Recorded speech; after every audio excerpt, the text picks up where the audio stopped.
Usually when we evaluate someone's success in life, there's this expectation of visible, tangible proof. Right, like an accountant's ledger, essentially. Yeah, precisely. You pull up a bank statement and the numbers show this massive, undeniable surplus. The zip code is exclusive, the clothes are custom made, and society as a whole points at that person and says, well, they made it. The equation makes a lot of sense to our brains. You're either abundant or lacking. It is a very clear-cut, quantifiable metric for human value. Well, welcome to Reformed Thinking. We are jumping straight into our deep dive today, and our source material takes that specific societal ledger and sets it completely on fire. It really does. It leaves nothing standing. We are looking at a classic analysis by the 19th century writer and minister J.C. Ryle. This is from his work titled Practical Religion. And specifically, we are focusing on his breakdown of the famous biblical text from the Gospel of Luke, chapter 16. Right, the narrative of the affluent, prosperous man and the diseased beggar named Lazarus. For those of you listening, our mission today is to impartially report on the intense truths Ryle extracts from this text and look at how it challenges everything we assume about wealth, poverty, and eternity. The challenge with this specific text from Luke 16 is, the sheer familiarity of it. If you have spent any time around church culture or even just Western literature, the broad strokes of this story. Yeah, the wealthy man, the poor man, the reversal of fortunes in the afterlife. Exactly. And the issue with that level of familiarity is that it breeds a kind of spiritual numbness. Ryle says this right away. He argues that our casual acquaintance with the narrative completely blinds us to the startling, uncomfortable truths it contains, right? Spot on. Modern readers have a tendency to read the text as this safe, distant fable, like an Aesop story, rather than a brutal reality about the nature of the cosmos. Ryle brings up this fascinating concept right out of the gate to combat that numbness. He references what he calls the Arabian standard of eloquence. Oh, yeah. That is such a brilliant way to frame it. It is. The idea is that the absolute perfection of language, the highest peak of communication, occurs when a speaker successfully turns the ear into an eye. Meaning, you are hearing words, but your brain is bypassing the auditory processing and immediately constructing a high-definition visual reality. Yeah, and this text in Luke 16 is the ultimate example of that standard. It's a masterclass in visual storytelling, which is why it hits so hard if you actually pause to look at it. The narrative bypasses abstract theology and paints this agonizingly vivid picture. It carries our senses with irresistible force. Right. You're forced to become a witness to the scene. You see the vibrant, expensive purple dye of the clothing. You feel the texture of the fine Egyptian linen. You see the imposing gait of the estate. And then, the camera pans down and you see the beggar lying there, physically immobile, covered in open sores. You see the street dogs approaching to lick those wounds. You can almost hear the sounds of the sumptuous feast inside, and the beggar outside desiring just the scraps that fall from the table. And then the scene shifts violently to the agonizing waking up in the afterlife. The physical sensation of fire, the desperate plea for a single drop of water on the tongue, the hopeless remorse. The ear literally turns into an eye. I'm struck by the warning Ryle attaches to that literary brilliance, though. It is one thing to appreciate the narrative structure or the emotional weight of the story. Right. But it is entirely different to let the story indict you. Yeah, thousands of people can read this text, visualize the imagery perfectly, feel a fleeting sense of pity, and then close the book with their conscience completely asleep. Admiring the composition of a story does absolutely nothing to alter your spiritual trajectory. So Ryle pushes the reader to stop looking at the prosperous man and Lazarus as historical curiosities. He wants you to ask an incredibly threatening question. Lord, is this my picture? Lord, is it I? That is the dividing line between academic reading and actual conviction.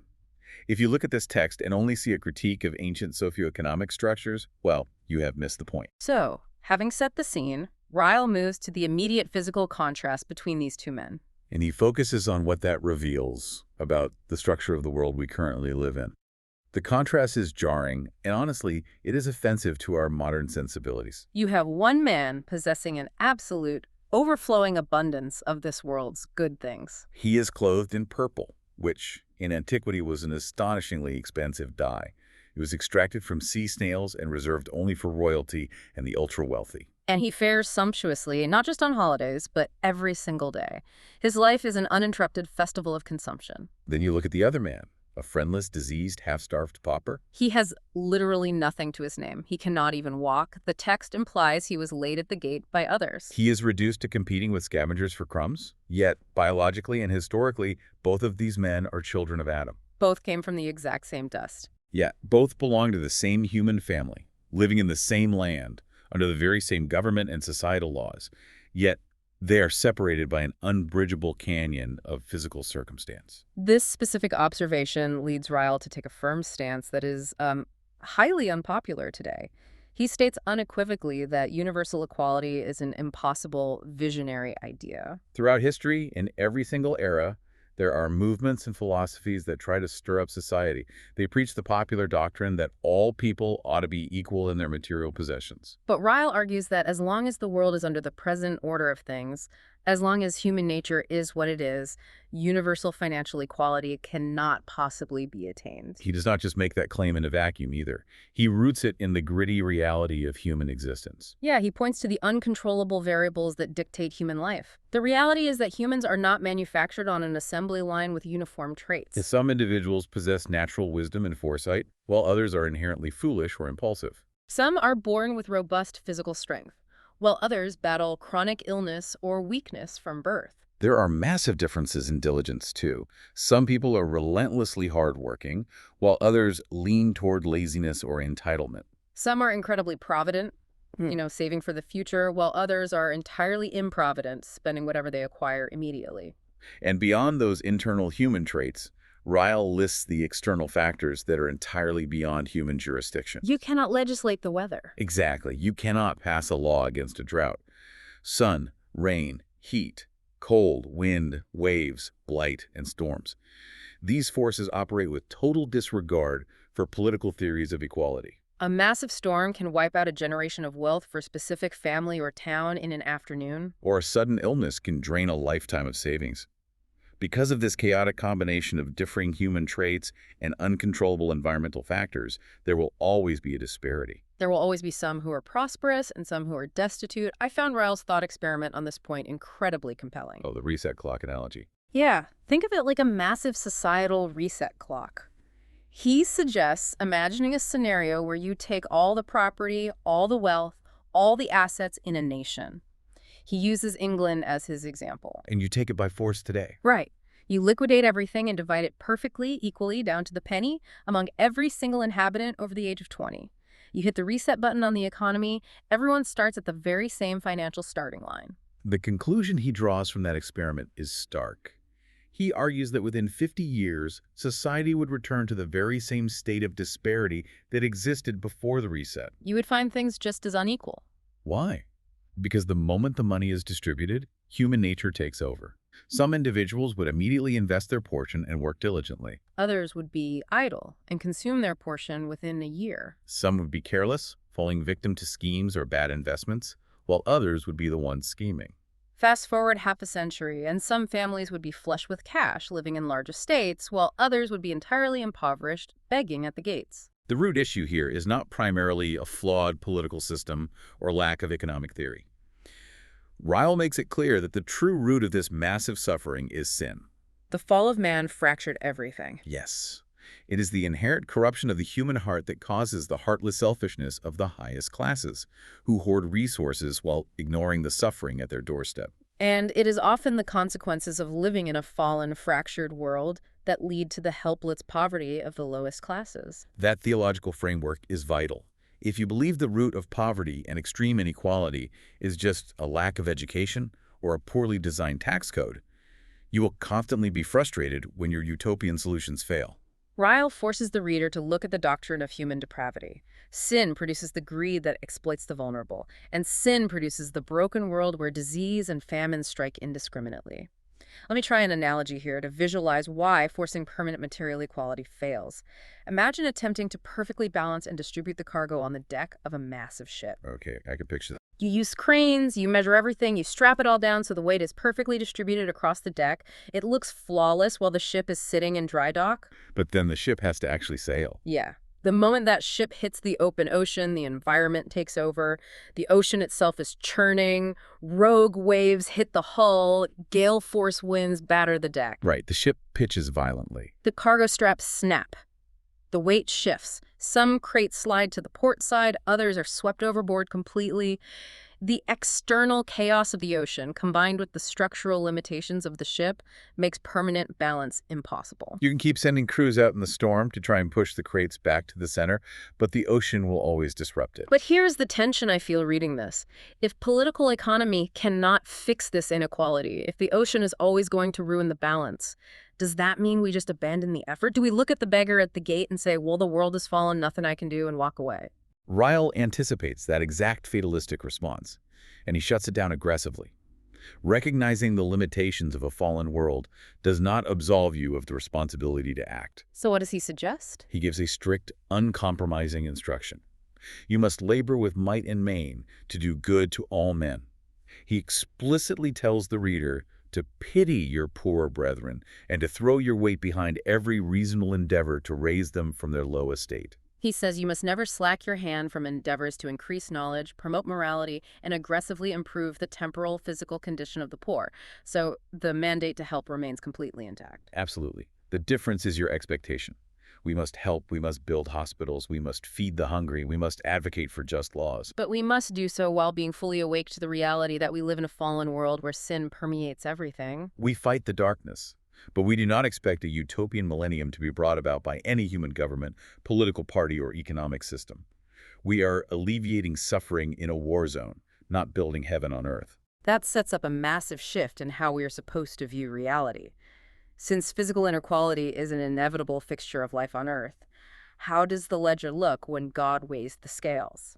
The text forces us to evaluate these two men by an entirely different, unseen metric. When you strip away the temporal illusion and look at the affluent man through a spiritual lens, you see a terrifying paradox. By every earthly metric, he was thriving. He had massive wealth. He likely had a massive network of friends and associates who wanted to be near his influence. He wore fine linen. But in the eternal sense, he was pitiably, horrifyingly destitute. He had everything that money could procure, which is a lot. Money can buy comfort, medical care, legal defense, and social insulation. But Ryle points out his staggering lack once you cross the threshold of eternity. Take away the good things of this brief earthly life, and he had absolutely nothing left for the world to come. His bank accounts did not transfer. With all his gold and silver, he had laid up no heavenly treasure. With all his closets full of Tyrian purple and fine linen, he had no garment of righteousness to cover his sin before a holy God. With all his boon companions and dinner guests, he had no friend, no mediator, and no advocate at God's right hand to plead his case. It is the ultimate picture of catastrophic poverty completely disguised as success. The man spent his entire life building a sandcastle while ignoring a coming tsunami. And then you look at Lazarus, the man who had literally nothing. No house to protect him from the elements, no money to buy a crumb of bread, no physical health, no social standing. The world looked at him with disgust or pity, but Ryle points out his massive unseen assets. The contrast is absolute. Lazarus possessed nothing on earth, but he was an adopted heir of the King of Glory. His name was securely written in the book of life. He possessed durable riches and imputed righteousness that could never be stolen, inflated, or destroyed.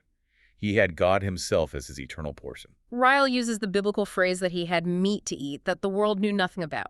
These unseen assets supported him internally during his agonizing physical life. They did not abandon him in the terror of the hour of death, and they went with him seamlessly beyond the grave. Ryle challenges our vocabulary here. He says we should stop referring to him as poor Lazarus and start calling him wealthy Lazarus. To prove that this isn't just an isolated parable, but a consistent pattern in how God operates, Ryle brings in heavy historical case studies. He demonstrates that worldly greatness absolutely does not equate to God's favor, and often it indicates the complete opposite. He starts in the ancient world with the contrast between King Ahab and Obadiah from the book of 1 Kings. The historical context of Ahab is crucial here.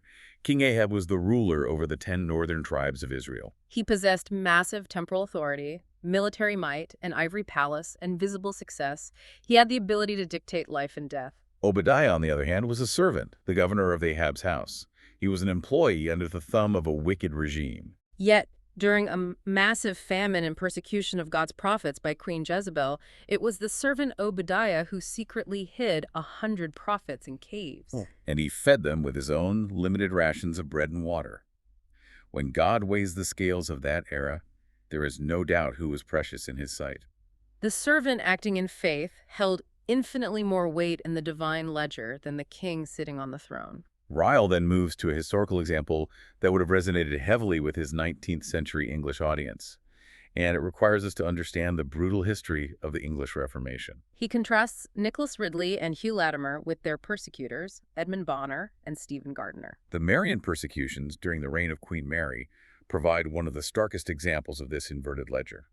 Ridley and Latimer were prominent Protestant bishops, brilliant theologians, men who had sought to reform the church according to Scripture. But when the political winds shifted, they were deposed from all their dignities, stripped of their titles, and cast into prison as state malefactors. Eventually, they were tied to a wooden stake in Oxford and burned alive. They suffered the most horrific, agonizing temporal defeat imaginable. They lost their reputations, their freedom, and their lives in the most painful way possible. And meanwhile, the men who condemned them seemed to win every earthly prize. Bonner and Gardiner were raised to the highest pitch of ecclesiastical and political greatness. They enjoyed massive incomes, immense influence over the state, and the favor of the Queen.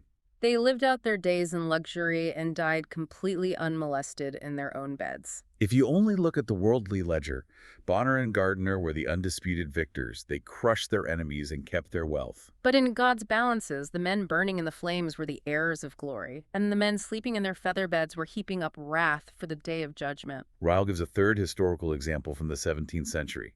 The Puritan minister Richard Baxter versus Lord Chief Justice Jeffreys. Baxter was an incredibly faithful, prolific pastor and theologian. Yet, because he refused to conform to the state-mandated religion, he was persecuted with savage malignity. He was dragged into court as an old, sick man and condemned to a long imprisonment by a highly unjust, politically motivated judgment. The man who screamed at him from the bench and handed down that sentence was Lord Chief Justice George Jeffreys, a man infamous in history for his brutality, drunkenness, and complete lack of morality. Jeffreys presided over the bloody assizes, executing hundreds.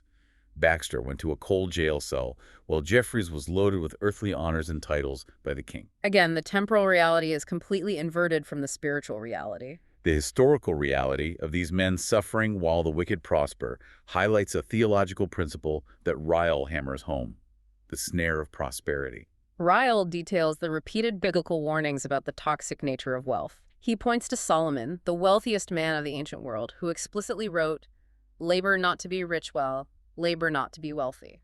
He points to the Apostle Paul, who warned Timothy that those who desire to be affluent fall into temptation and a snare, and into many foolish and hurtful lusts which drown men in destruction and perdition. The biblical text literally describes money as a trap that drowns the soul. Conversely, poverty, physical sickness, and severe trial are often described as blessings in disguise.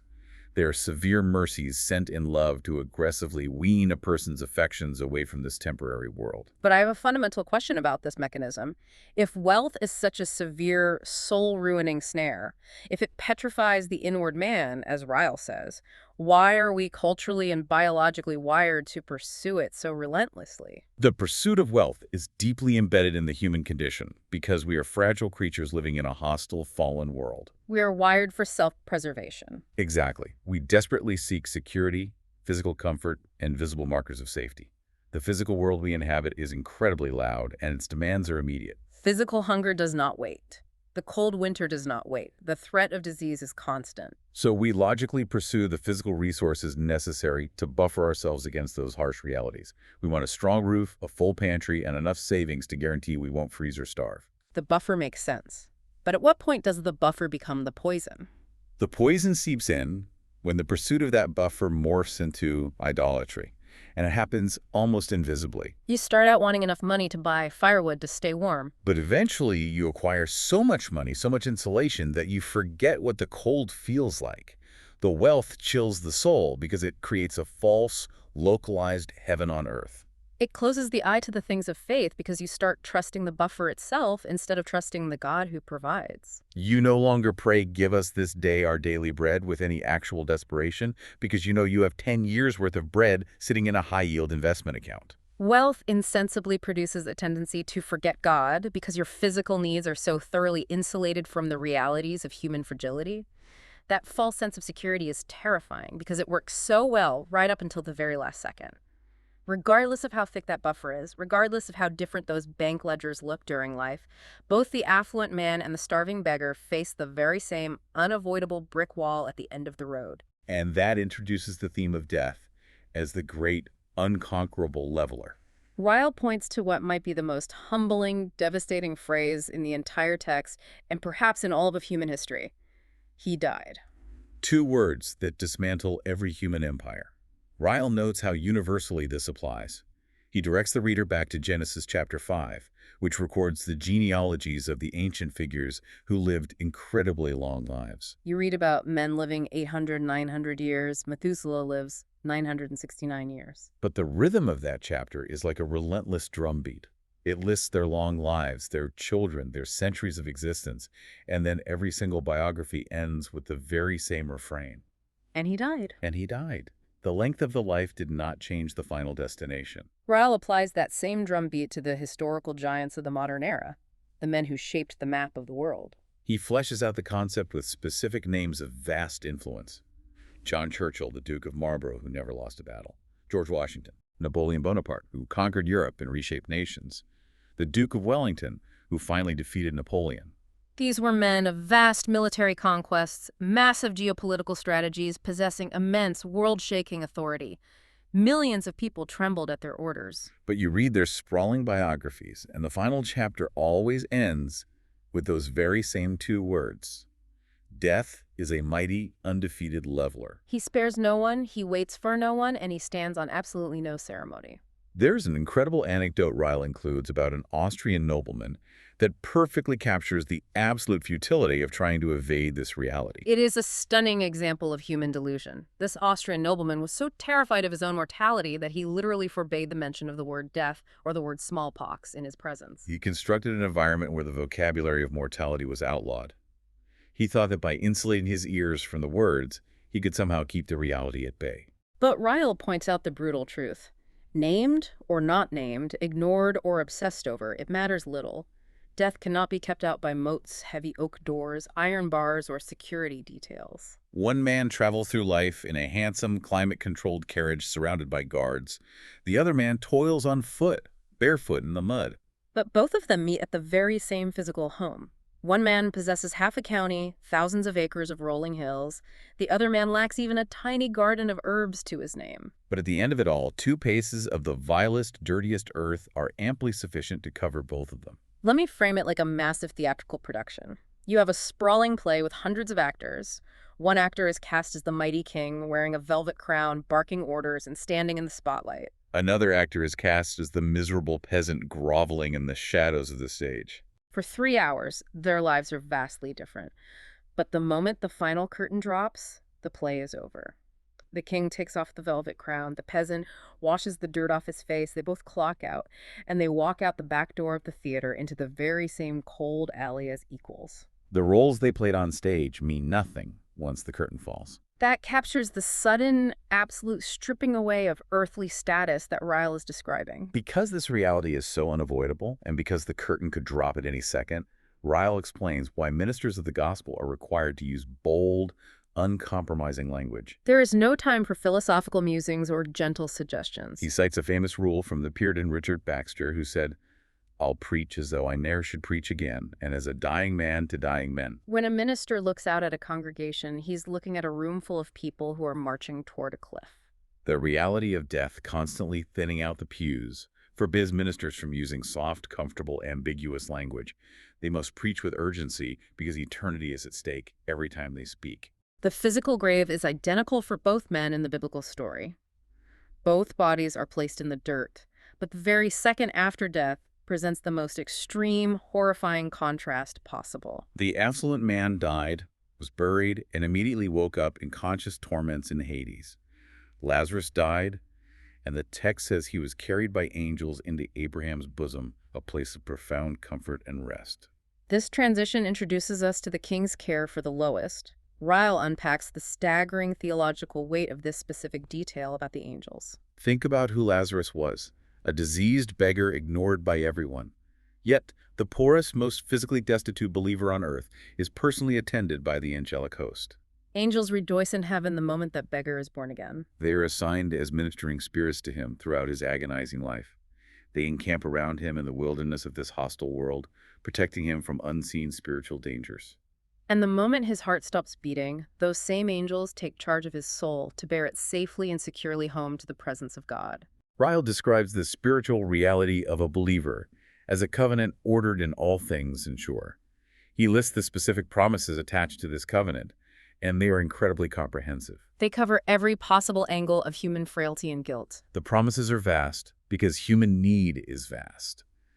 Ryle outlines that if a believer is laden with a lifetime of sins as glaring and obvious as scarlet, the blood of Christ ensures they shall be made as white as snow. If the believer's heart is stubborn and hard, God promises to remove the heart of stone and give a new, responsive heart of flesh. If the believer is naturally weak and cowardly, terrified of public opinion, the very same God who enabled the Apostle Peter to boldly confess Christ before the hostile Sanhedrin will replace that cowardice with supernatural boldness. When the believer faces situations of deep ignorance, not knowing what to do, they are met with divine guidance. And when they face intense isolation, when standing for the truth means standing completely alone, they are met with God's manifest presence. Just as the Apostle Paul testified that the Lord stood by him and strengthened him when all other men had forsaken him at his trial. Ryle also uses this beautiful agricultural metaphor, referring to God as the master of the harvest, who intimately controls the specific elements of a believer's life. This touches on the Reformed doctrine of providence. God is not a distant watchmaker who wound up the universe and walked away. He is intimately involved in the details of suffering. Ryle says the believer's steps are all ordered by the Lord, from the moment of grace to the moment of glory. Just as a master farmer controls the conditions for his crops, God controls the exact proportion of sun, wind, cold, heat, rain, and storm for the believer's spiritual harvest. He measures out the exact amount of suffering necessary to sanctify them. He keeps them on this earth only until they are fully ripe for heaven, and not one single moment longer. When the sanctification work is complete, the angels are dispatched. Reading that section, I was hit by the intense irony of how the world operates.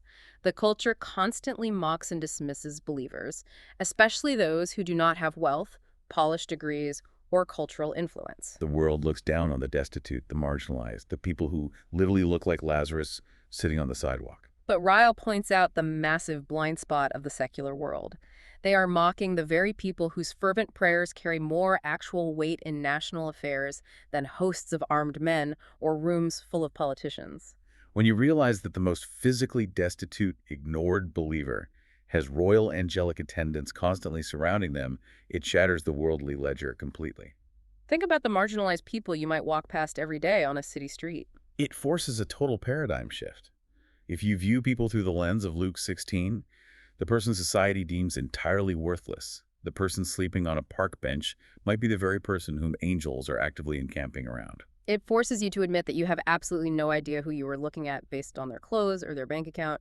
The person with zero temporal influence, who cannot even afford a cup of coffee, might be the very person holding back divine judgment on a corrupt nation through their daily unseen prayers. If believers, regardless of their earthly status, are so highly valued by heaven, what caused the affluent man to face such a horrifying eternal fate? The transition Ryle makes here is chilling, because he does not accuse the prosperous man of massive, scandalous crimes. He examines the man's specific, surprisingly mundane sin. This is where the text gets terrifying for the average, law-abiding citizen. The prosperous man in the narrative was not necessarily a murderer. He wasn't a thief who stole his wealth.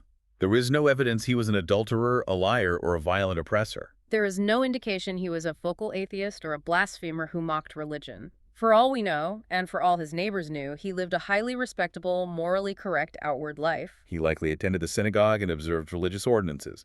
He dressed beautifully, gave splendid, tasteful feasts for his peers, and paid his taxes. By every standard of polite society, he was a success story. Yet, Jesus says he was lost forever in torments. He wasn't condemned for the terrible things he actively did. He was condemned for what he comfortably left undone. Sins of omission. This is a silent destroyer of souls. Ryle connects the prosperous man's condemnation directly to the terrifying judgment scene described in Matthew chapter 25. When the king separates the sheep from the goats, the charge against the condemned is not about sins of commission. The king does not say, "You murdered, you stole, you blasphemed." The charge is entirely about omission. "I was a hungered, and ye gave me no meat. I was thirsty, and ye gave me no drink. I was a stranger, and ye took me not in." Leaving Lazarus alone at the gate, stepping over his diseased body every day without offering a single crumb of help from a table overflowing with excess, was the fatal error. The prosperous man lived entirely, exclusively for his own comfort. And Ryle argues that his immense wealth accelerated and insulated this disease of selfishness.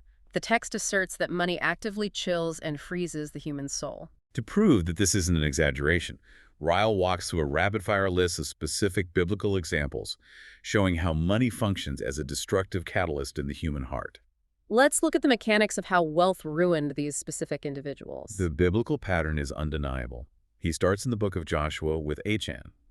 Achan saw a beautiful Babylonian garment and some silver and gold in Jericho, coveted them, and stole them against God's direct command. For the sake of that money, he brought catastrophic military defeat on the armies of Israel and execution upon himself and his family. Then you have Balaam, a man who actually heard from God, but who sinned against the clear light of revelation and tried to curse God's own people simply because a foreign king offered him a massive financial reward. Delilah betrayed Samson, handing him over to have his eyes gouged out by the Philistines, entirely for a payout of silver. Gehazi, the servant of Elisha, watched his master heal Naaman of leprosy for free. But Gehazi's greed drove him to chase Naaman down and lie to get money and clothes. The result: he was struck with the very leprosy Naaman was cured of. In the New Testament, Ananias and Sapphira wanted the social clout of being generous, so they sold real estate, but lied to the Holy Spirit about the financial details to keep some cash secretly for themselves. They became the first hypocrites in the early church and instantly lost their lives. And the ultimate example, Judas Iscariot, who walked with the incarnate Son of God for 3 years, saw the miracles, heard the sermons, but allowed his love for money to turn him into a traitor. He sold the Savior of the world for 30 pieces of silver and ruined himself for all eternity. In every case, the desire for wealth acted as a blinding poison. Those historical facts speak incredibly loudly.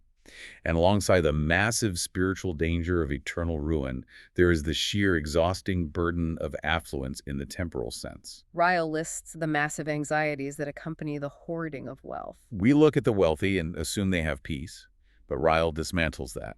He points out the grueling trouble in getting the money in the first place. Once you have it, there is constant gnawing anxiety in keeping it safe from markets, thieves, and inflation. There are massive daily temptations in the use of it. What to buy, how to display it. There is heavy guilt in the abuse of it. There is crushing sorrow and despair in losing it. And even at the end of life, there is perplexity in disposing of it, writing wills that often tear families apart. Ryle states a tragic fact. 2/3 of all the strifes, quarrels, and lawsuits in the world arise from one simple, pathetic cause: money.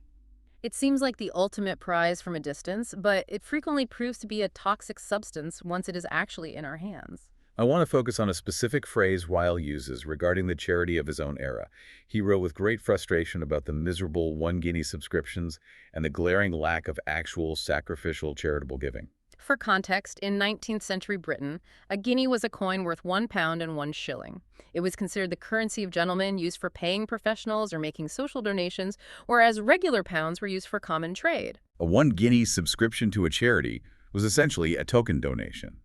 It was enough to get your name printed on the charity's respectable donor list, ensuring your social standing, but it required absolutely zero lifestyle change or actual sacrifice from the wealthy giver. Ryle noticed people had massive comforts, fine houses, carriages, expensive wine, but their outlay on works of mercy was a token guinea, totally disproportionate to their lavish expenditure on themselves. Given the enormous, unprecedented comforts of our current era, where we can order food to our door with a thumbprint, have we become entirely blind to this disease of selfishness simply because it looks so socially acceptable to live in a comfortable bubble? The danger Ryle identifies is infinitely worse today because our bubbles are so much more sophisticated. The disease of selfishness thrives because it hides perfectly behind a mask of civic respectability. You can pay your mortgage, fund your retirement accounts, obey traffic laws, and never directly physically assault anyone. Society will not just accept you, it will applaud you as a model citizen. But if the fundamental aim of your existence is solely your own comfort, your own entertainment, and your own security, while your resources never flow outward to the Lazarus freezing at your gate, Ryle says you are the mirror image of the damned man in the parable. You might toss a digital $5 donation to a charity at the grocery store checkout while spending $500 on a dinner and feel like you have done your part. But that is the modern one-guinea subscription. The cultural acceptability of living entirely for oneself while tossing scraps to the suffering is precisely what makes this sin so lethal. It doesn't look like rebellion, it looks like the American dream. If this selfishness is a fatal disease inherent to our fallen nature and money only acts as an accelerant to the fire, how do we find a cure? Ryle rejects a lot of the common religious solutions here. He says, relying on the fear of hell will not cure a selfish heart. Relying on the hope of heaven will not cure it either. A mere stoic sense of moral duty will not work. Even possessing a naturally easy temper, a desire for societal praise, or engaging in extreme self-righteous asceticism, like giving away all your money just to prove how holy you are, none of these things cure the disease. They only hide the deformity. They manage the symptoms, but they do not remove the cancer. Those are all secondary motives, and Ryle is emphatic that the disease of human selfishness is far too deeply rooted in our DNA to yield to secondary motives. Fear of hell just makes you a terrified slave trying to avoid the whip. Hope of heaven just makes you a mercenary working for a paycheck. Duty makes you an exhausted employee. None of those motivations change what you actually love. The only working antidote, the only real remedy that reaches the root of the heart, is an experimental, personal knowledge of Christ's redeeming love. Let's look closely at the mechanics of this cure. How does the text describe this transformation actually happening in a human being? It is a specific sequence of spiritual realization. It has to start with experiencing the sheer misery of your own estate by nature. You have to look at the law of God and realize your own absolute spiritual bankruptcy. You have to see that you are actually Lazarus, covered in the sores of your own sin, with nothing to offer God. Once you are crushed by that reality, you must feel the atoning blood of Christ sprinkled on the conscience. You realize that the Son of God stepped into the crosshairs of divine justice to absorb the wrath you deserved. He paid the impossible debt. Finally, you taste the profound sweetness of peace with God through Jesus acting as your mediator. You feel the love of a fully reconciled Father shed abroad in your heart. This entirely shifts the motivation for how a person lives and gives. Security becomes the starting line rather than the finish line. This is perhaps the most critical theological distinction in the entire text. Once a person grasps this penal substitutionary atonement, that Christ took my punishment and gave me his righteousness, they will live for Christ not in order to be secure, but because they are already secure. They do not feed the poor or fight their own selfishness to gain life and peace, but because life and peace are already their permanent possession. The mainspring of selfishness is shattered because they realize the staggering immensity of their debt to Christ. Feeling they have freely, undeservedly received countless mercies, they naturally think it is a joyous privilege to give everything in return. Think of it like a man who owes $1 billion debt to a king. If you tell that man it is his duty to pay it off, he might try to hand over a few pennies a day, but he will do it with bitterness, exhaustion, and fear, knowing he will never succeed. That is religion based on duty or fear. But if the king brings the man into the throne room, pulls out the ledger, and stamps $1 billion debt as paid in full using his own wealth, the man's heart is completely changed. He doesn't go work in the king's fields to pay off the debt. The debt is gone. He works in the fields from dawn to dusk out of sheer, overwhelming gratitude to the benefactor who saved his life. You cannot cure selfishness with a threat. You can only cure it by grasping the staggering, bloody sacrifice of Christ. That captures the essence of Ryle's argument perfectly. Other religious or philosophical remedies might palliate the disease. They might make you act nicer in public. But the cross of Christ alone heals the fracture at the root. As we wrap up this deep dive into Luke 16, let's synthesize the heavy realities we've uncovered from Ryle's analysis. We have examined the absolute inevitability of physical inequality in a fallen, uncontrollable world.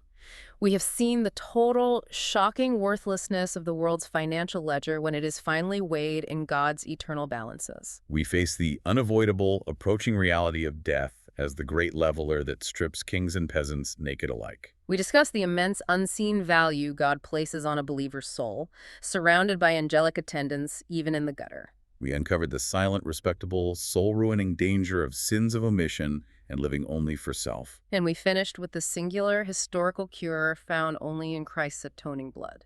Ryle concludes his work with direct, penetrating questions for the reader, and we are obligated to pass those on to you, the listener, right now. What are you doing with your life and your resources? What is likely to be your condition the second after your heart stops beating? Are you living quietly and comfortably to yourself, or are you living to Christ? This text does not allow you to remain a neutral observer. It demands aggressive self-inquiry. And I want to leave you as a final, lingering thought to mull over on your own as you process all of this. Look very closely at the actual biblical text of the parable in Luke 16. The narrative never gives the affluent man a name, He is entirely anonymous. He is just a certain prosperous man. but it clearly and specifically names Lazarus. In the temporal physical world, the prosperous man was famous. His name was likely on buildings.